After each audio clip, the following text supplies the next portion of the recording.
और देखिए बड़ी खबर मिल रही है झालावाड़ से। संदिग्ध परिस्थितियों में छात्रा की ड्रेस और अन्य सामान मिले हैं। देखिए छात्रा की ड्रेस, जूते, स्कूल बैग, टिफिन मिला है और ये सारा जो सामान था छात्रा के पास, उसकी ड्रेस समेत, वो 100 मीटर के दायरे में बिखरा हुआ था। ऐसे में स्थितियां संदिग्ध नजर आ रही हैं। जो सामग्रियां पड़ी हुई थी उसमें एक नोटबुक थी जिस पर छात्रा का नाम मिला। ये जानकारी पुलिस को दी गई।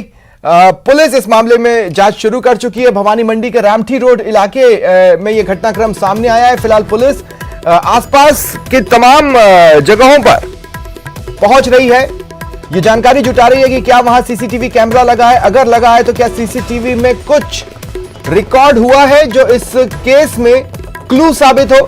यह बड़ी खबर झालावाड़ से आपको बता रहे हैं। संदिग्ध परिस्थितियों में छात्रा की ड्रेस मिली है, जूते मिले हैं, स्कूल बैग और टिफिन भी मिला है। ज्यादा जानकारी के लिए बात करेंगे सहयोगी तरुण से। तरुण, क्या जानकारी मिल पा रही है? पुलिस के हाथ कोई क्लू, कोई सुराग लगा? जी, इस सारे मामले में भवानी मंडी पुलिस को जैसे ही सारे मामले की जानकारी मिली, भवानी मंडी शहर के रामठी रोड इलाके का यह मामला है और उसके बाद पुलिस मौके पर पहुंची और करीब 100 मीटर के दायरे में किसी लड़की का स्कूल बैग है, उसका टिफिन है, शूज है और दूसरी सामग्री भी वहां पर मिली है। बाद में जो लोगों की, इलाके के लोगों की सूचना के बाद जब पुलिस मौके पर पहुंची और उसके बिस्ते को खंगाला गया तो उसमें एक नोटबुक मिली है जिसके अंदर मीना तंवर नाम लिखा हुआ है छात्रा का। फिलहाल जो हमारी भवानी मंडी पुलिस से बात हुई है, पुलिस का कहना है कि पुलिस के पास अभी तक इस छात्रा की कोई गुमशुदगी दर्ज नहीं है, इस नाम की लड़की की, ना ही इसके परिजनों ने पुलिस से संपर्क किया है। लेकिन कोई अनहोनी की आशंका को लेकर पुलिस लगातार कई जो आसपास का इलाका है उस पर सर्च कर रही है। तो साथ ही जो उस इलाके से दिल्ली मुंबई रेलवे ट्रैक निकल रहा है, कहीं कोई दूसरी घटना ना हो, इसी को लेकर रेलवे ट्रैक के आसपास भी पुलिस का जाब्ता सर्च कर रहा है कि आखिर इस लड़की का क्या है। तो वहीं आसपास कितने बजे के आसपास उसका सामान मिला? जी, कितने बजे के आसपास इस छात्रा का सामान मिला?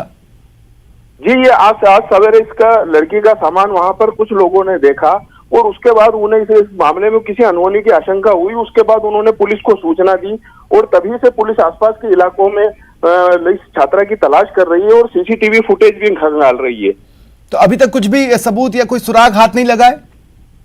जी, पुलिस का यही कहना है कि अभी तक इस मामले में कोई सुराग हाथ में नहीं लगा है। इसमें पुलिस कई एंगल से जांच कर रही है। पुलिस को ये भी आशंका है कि हो सकता है ये लड़की कहीं चली गई हो और इस तरह से सामान यहाँ पर छोड़ के पटक के चली गई हो। तो साथ ही पुलिस को दूसरे भी कहीं डर है कि कहीं इसने किसी मामले में तनाव में आकर कोई गलत कदम ना उठा लिया हो। कुल मिला के पुलिस अभी सारे एंगल पे जांच कर रही है, आसपास के इलाकों को तलाश कर रही है और सीसीटीवी फुटेज भी देखे जा रहे हैं। चलिए ठीक है, शुक्रिया, आप नजर बनाए रखें।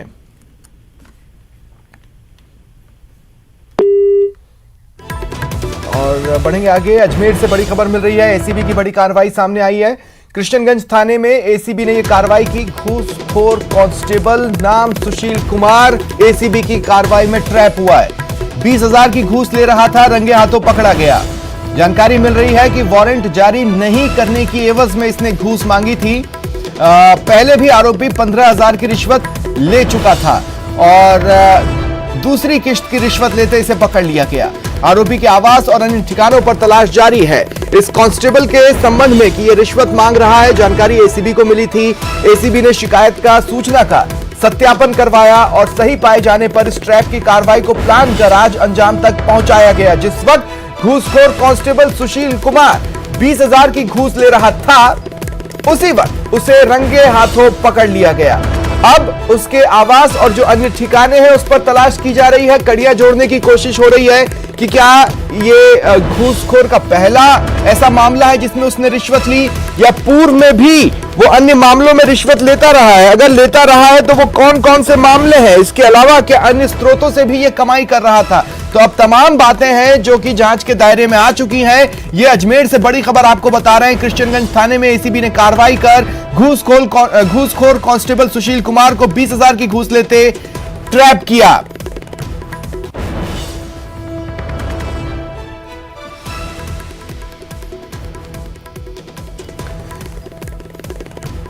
इसने साफ साफ घूस की मांग की थी। अगर वारंट जारी नहीं करना है तो उसने रुपयों की डिमांड रखी। एक किश्त वो ले चुका था, दूसरी किश्त लेते हुए रंगे हाथों पकड़ा गया। ज्यादा जानकारी के लिए बात करेंगे सहयोगी अभिजीत से। अभिजीत, क्या जानकारी है?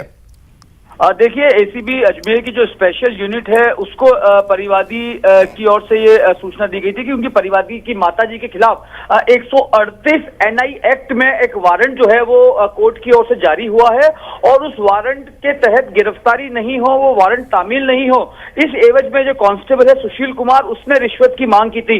ये जो 138 एनआई एक्ट है स्वप्निल, ये नेगोशिएबल इंस्ट्रूमेंटल एक्ट है, यानी कि चेक बाउंसेस के जो मामले होते हैं अमूमन उसमें इस तरह की धाराओं का इस्तेमाल किया जाता है, जहां पर कोर्ट सीधा सीधा अगर आप नहीं करते तो गिरफ्तारी वारंट जारी करता है। तो उसको तामील नहीं कराने की एवज में इसने परिवादी से पहले 15,000 रुपए ले चुका था, 20,000 की और मांग कर रहा था, जिसके बाद परिवादी जो है वो ब्यूरो के पास गया। एसीबी की टीम ने शिकायत का सत्यापन करने के बाद आज इस आरोपी कांस्टेबल सुशील कुमार को ट्रैप किया है और जो जयपुर रोड पर एसीबी स्पेशल यूनिट का कार्यालय है वहां पे अब से कुछ ही देर बाद इसको वहां पर लाया जाएगा। डिटेल इंट्रोगेशन इससे की जाएगी, क्योंकि 15,000 ये पहले ले चुका है, 20,000 की और मांग कर रहा था, यानी कि 35,000 रुपए की रिश्वत की राशि एक सिपाही कांस्टेबल के लेवल पर कितनी जस्टिफाइड होती है। एसीबी अब इस पर जांच अपना फोकस कर रही है। हमारी बात हुई थी अजमेर एसीबी के डीआईजी समीर कुमार सिंह से, उन्होंने कहा था कि अब आरोपी को गिरफ्तार किया गया है, अब इससे पूछताछ की जाएगी कि रिश्वत की राशि में कांस्टेबल के अलावा किसी और का भी शेयर बन रहा था या नहीं बन रहा था। लेकिन प्राइमा फेसी चूंकि रिश्वत की मांग खुद कांस्टेबल कर रहा था और सत्यापन में कांस्टेबल के अलावा अभी तक किसी और का नाम नहीं आया है, इसलिए प्राइमा फेसी जो है कांस्टेबल को ट्रैप किया गया है। लेकिन इस कार्रवाई से कृष्णगंज थाने में खलबली मच गई है और न सिर्फ थाने में बल्कि पूरे अजमेर पुलिस में जो है हड़कंप। चलिए, शुक्रिया तमाम जानकारी के लिए। और देखिए, राजसमंद से एक बड़ी खबर मिल रही है। राजसमंद के देवगढ़ में अफीम तस्करों पर शिकंजा कसा गया है। अवैध अफीम की तस्करी करते 4 तस्कर गिरफ्तार हुए। इनके पास से 3 किलो 250 ग्राम अफीम बरामद की गई है। साथ ही तस्करी में जो गाड़ी, जो जीप ये इस्तेमाल कर रहे थे, उसे भी जब्त कर लिया गया है। सीआईडी-सीबी ब्रांच की सूचना पर इस कार्रवाई को अंजाम तक पहुंचाया गया। कामली घाट इलाके में यह कार्रवाई की गई।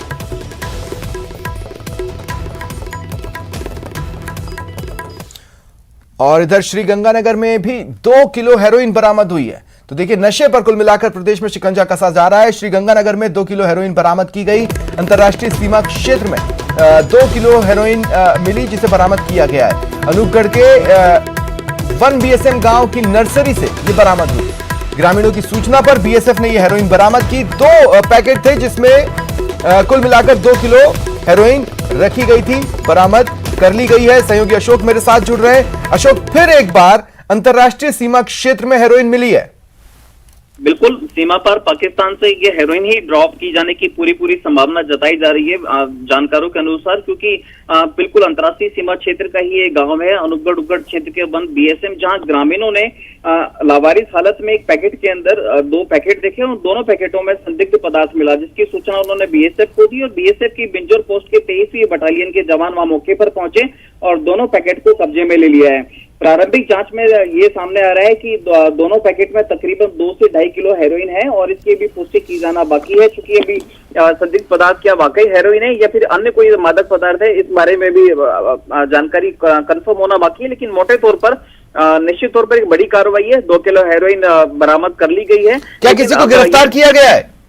जी, ये लावारिस हालत में मिली है। तो बस अब बीएसएफ के साथ साथ जो सीआईडी इंटेलिजेंसी है और पुलिस है इस मामले को खंगालने में जुटी हुई है। क्या ये सीमा पर पाकिस्तान से आई थी या फिर यहाँ पर कौन ऐसा लोकल रिसीवर था जो इस हेरोइन की डिलीवरी लेने वाला था? जी, पिछले जो मामले थे उसमें पंजाब तक के कनेक्शन सामने आए हैं। काफी सेंसिटिव इशू है, बहुत सेंसिटिव इशू है, क्योंकि सीमा पार पाकिस्तान से हम देख रहे हैं कि पिछले कुछ महीनों में न केवल ड्रोन के जरिए हेरोइन ड्रॉप की जा रही है, बल्कि पंजाब के जो लोकल तस्कर हैं, जो पेडलर्स हैं, उनको भी श्रीगंगानगर पुलिस और सीआईडी बीएसएफ के द्वारा धरपकड़ की जा रही है। इसी मामले को लेकर कहीं ना कहीं ये तार भी पंजाब से ही कहीं ना कहीं कनेक्शन होते हुए दिखेंगे। लेकिन अभी जो सबसे बड़ा जो अहम सवाल है वो सवाल ये है कि क्या यहाँ के जो लोकल विलेजर्स है या जो लोकल कॉन्टेक्ट्स हैं तस्करों के, उनको पहचान करने की जो सबसे बड़ी कवायद है वो इस समय बीएसएफ और पुलिस के द्वारा की जा रही है। चलिए, शुक्रिया तमाम जानकारी के लिए।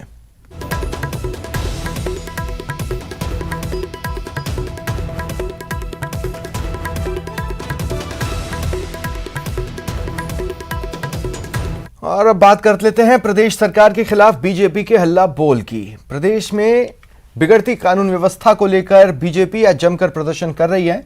सबसे पहले तो शहीद स्मारक जयपुर से सिविल लाइंस तक रैली निकाली गई और सिविल लाइंस फाटक पर बीजेपी ने धरना दिया। आपकी टीवी स्क्रीन पर 4 तस्वीरें हैं। जो कुछ भी अब इस खबर से जुड़ी बातें मैं आपको बता रहा हूं, आपको इन तस्वीरों में नजर आएगी। रैली निकाली गई, धरना दिया गया, बड़ी संख्या में महिला कार्यकर्ता भी इस प्रदर्शन में, इस हल्ला बोल में शामिल हुई हैं। इस दौरान सतीश पूनिया समेत कई नेताओं ने प्रदर्शन के दौरान अपनी गिरफ्तारियां दी। सतीश पूनिया, नेता प्रतिपक्ष गुलाबचंद कटारिया, सांसद राज्यवर्धन सिंह राठौड़, घनश्याम तिवारी, पूर्व मंत्री अरुण चतुर्वेदी, अनीता भदेल ने भी अपनी गिरफ्तारियां दी। इस प्रदर्शन में वो मौजूद रहे। तो ये तस्वीरें हैं धरने के दौरान। हालांकि कार्यकर्ताओं का हंगामा भी देखने को मिला, जमकर नारेबाजी की गई। सभी चेहरों ने, सभी बीजेपी के दिग्गज चेहरों ने प्रदेश सरकार पर जमकर हमला बोला।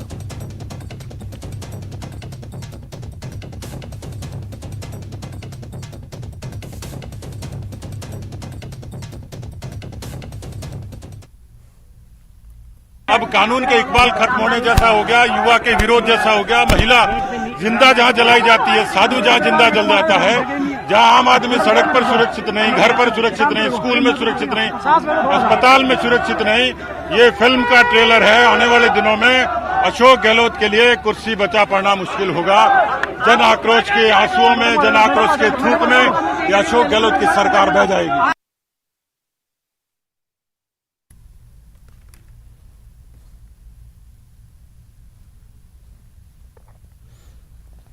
देखिए, सतीश पूनिया, राज्यवर्धन राठौड़, अरुण चतुर्वेदी आज प्रदेश सरकार पर जमकर बरसे और कानून व्यवस्था बिगड़ने पर सरकार को जमकर घेरा।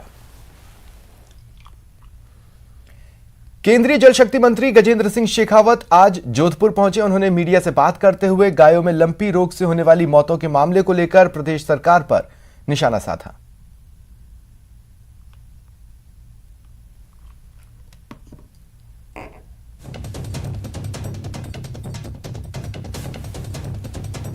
उन्होंने कहा कि केंद्र सरकार मामले पर गंभीर है। केंद्रीय पशुपालन विभाग जयपुर में अधिकारियों के साथ बैठक कर 8 से 9 करोड़ रुपए का विशेष फंड जारी कर चुका है। साथ ही उन्होंने राज्य सरकार के कार्य की मंशा पर भी सवाल उठाए।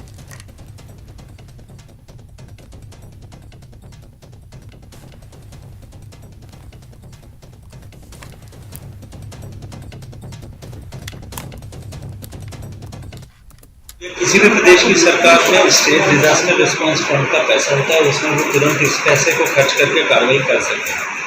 इसके अतिरिक्त भी भारत सरकार के पशुपालन विभाग ने इस तरह की इमरजेंसी एंड कंटिजेंसी के लिए पैसा राजस्थान की सरकार को या सभी प्रदेशों की सरकार को दे रखा है।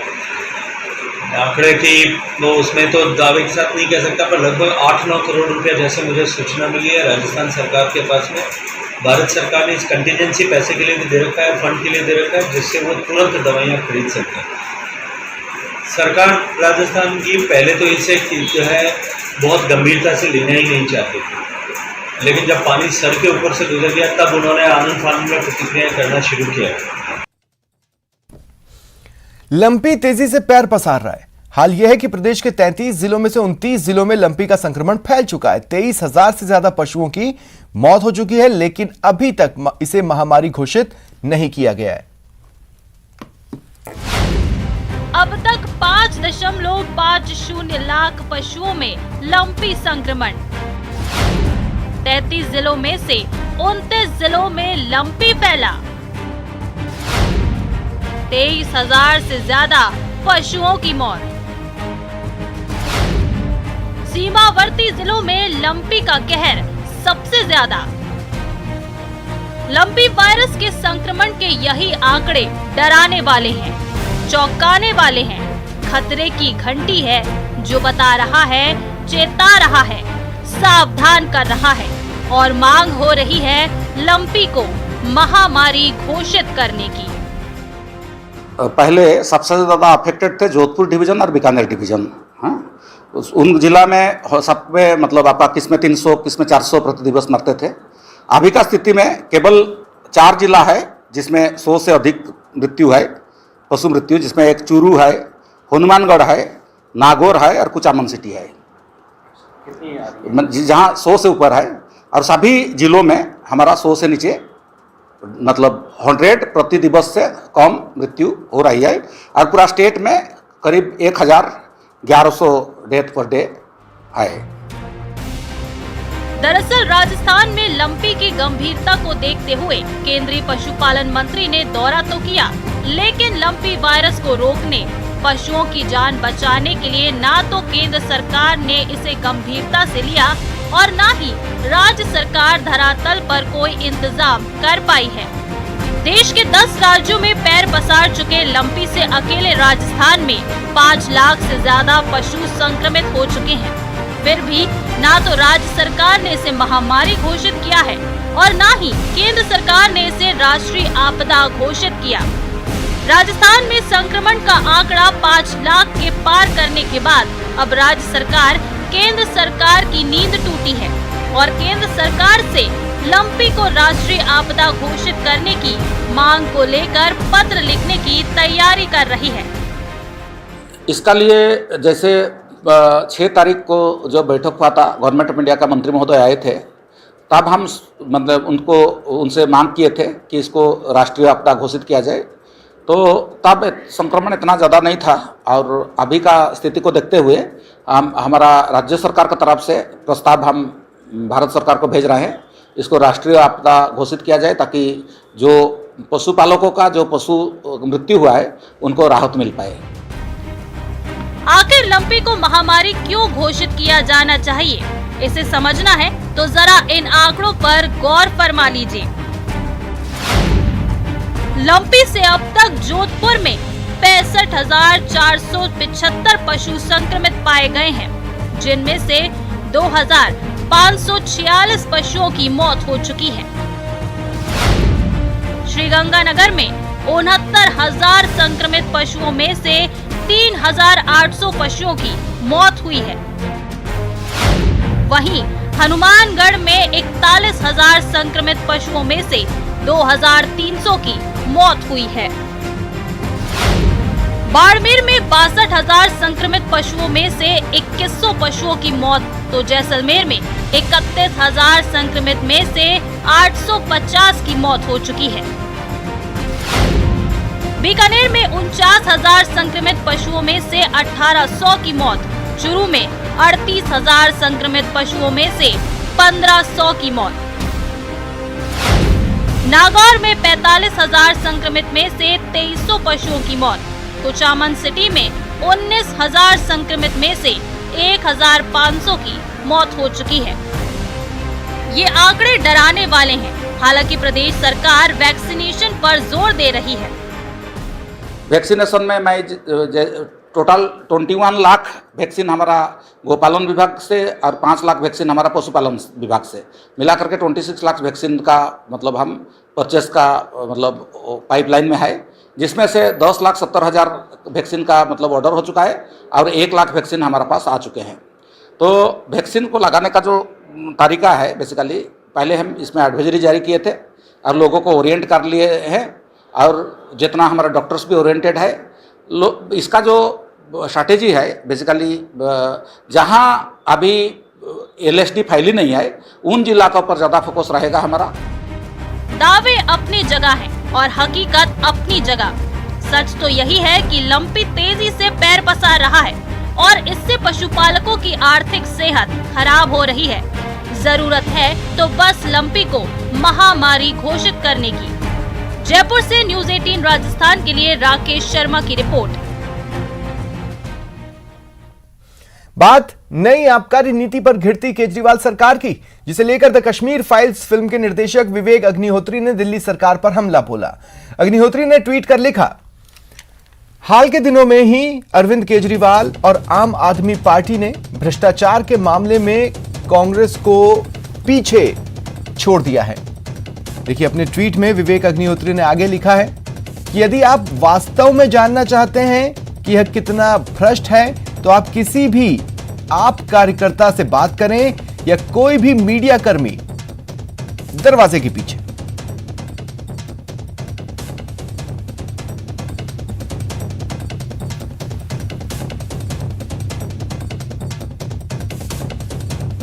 द कश्मीर फाइल्स फिल्म के निर्देशक विवेक अग्निहोत्री ने ट्वीट कर आम आदमी पार्टी और दिल्ली सरकार पर हमला बोला है। उन्होंने लिखा है कि हाल के दिनों में ही अरविंद केजरीवाल और आम आदमी पार्टी ने भ्रष्टाचार के मामले में कांग्रेस को पीछे छोड़ दिया है। साथ ही उन्होंने ये भी कहा कि यदि कोई जानना चाहता है कि आम आदमी पार्टी और दिल्ली सरकार कितना भ्रष्ट है तो किसी भी आम आदमी पार्टी के कार्यकर्ता से बात कर लें। तो एक तरह से कहा जाए तो बड़ा हमला है आम आदमी पार्टी पर फिल्म निर्देशक विवेक अग्निहोत्री का।